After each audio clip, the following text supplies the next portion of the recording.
Hi guys, welcome back. Got another video for you guys. Today I figured I'm going to the store here in Shippensburg. I was passing this house here and I seen a bulletin board. There's another one up where we did one at Shippensburg down there and we're going to probably stop someday and do. Well, I figured since we're here, I've been passing it long enough and putting it off a little bit. Since I'm passing these markers every time I go to the Shippensburg Walmart, which is just that direction, is Shippensburg Walmart. You know, back that way is Chambersburg, I believe. We'll check these signs out, and we're first going to check this blue bulletin board out. We're right along US 11 right now, Main Street, Shippensburg, Pennsylvania. A lovely old town. My last video was talking about Civil War history. I'm not sure if this one's going to be talking about it or not, but we're going to check it out quick. It talked right away, right here. Except for, yep.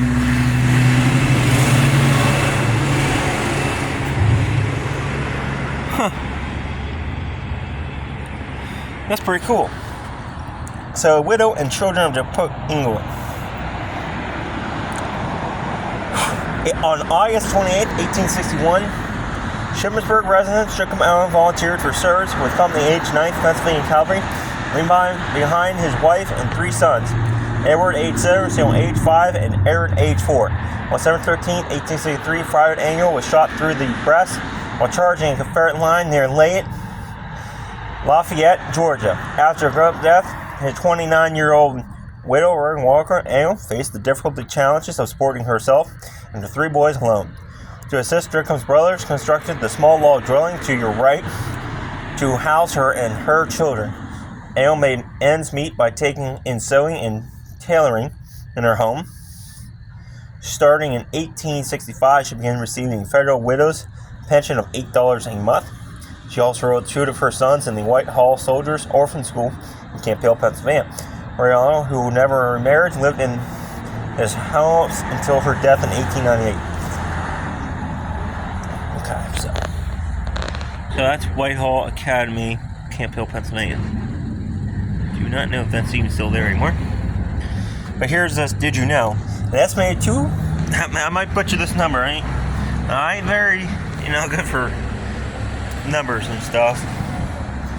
Let's see here. I think it might be 200 women became widows and 400 children lost at least one parent as assault in the Civil War.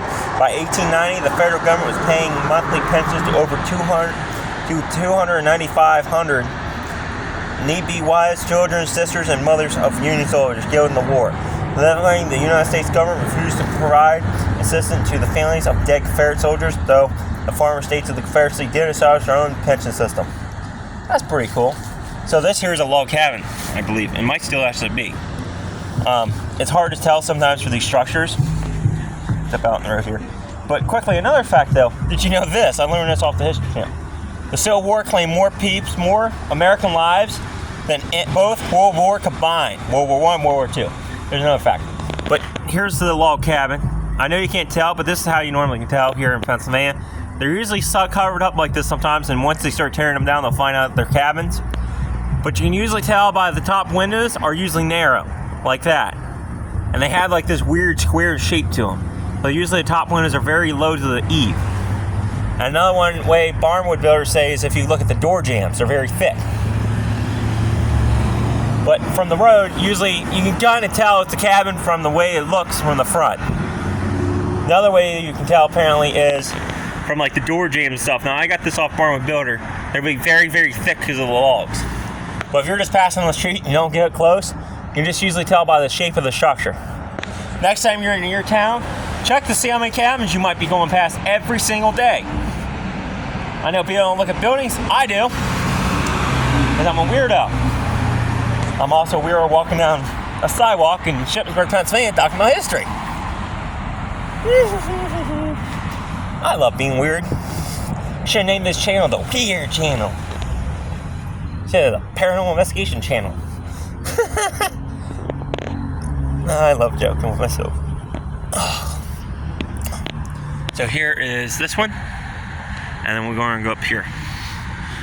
Fort Morris, named for Governor R.H. Morris and built by local settlers under the supervision of James Byrd after Braddock's defeat in July 1755. later garrisoned by provincial troops, commanded by Hugh Mercer.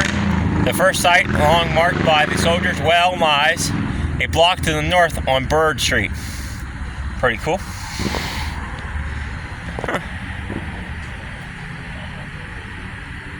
Second Saturday, I have to remember that. So this, we might even be able to do a house tour then. But here we go. These windows are original. Here and there, they did a damn good restoration work. Old courthouse. Old courthouse. Wood pipe center used for Cumberland County court session 1750-1751 till a courthouse was erected at Carlisle, the county seat. The house is now the home of the Shippensburg Civic Club.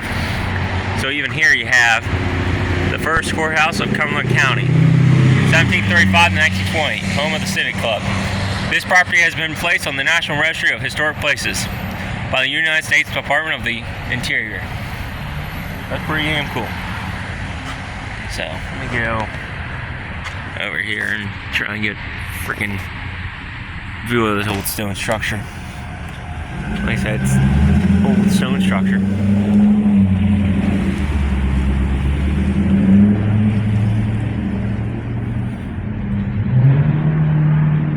Walk around back and show you that, and then we'll skedoodle on down the road. There's the backside of this old structure. I never noticed that before. Is it just me, or is that window?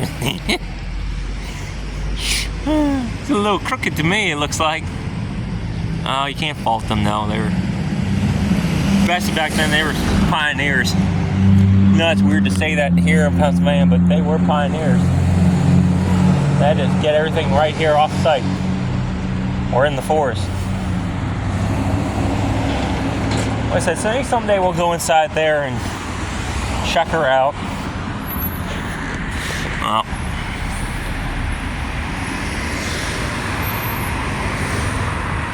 I don't know, we might go the other direction here. But yeah, that's the courthouse here. Man, those windows are old. It's a very cool structure. Alrighty guys, that's enough of this video. I hope you enjoyed the video. So until next time, stay curious, stay adventurous.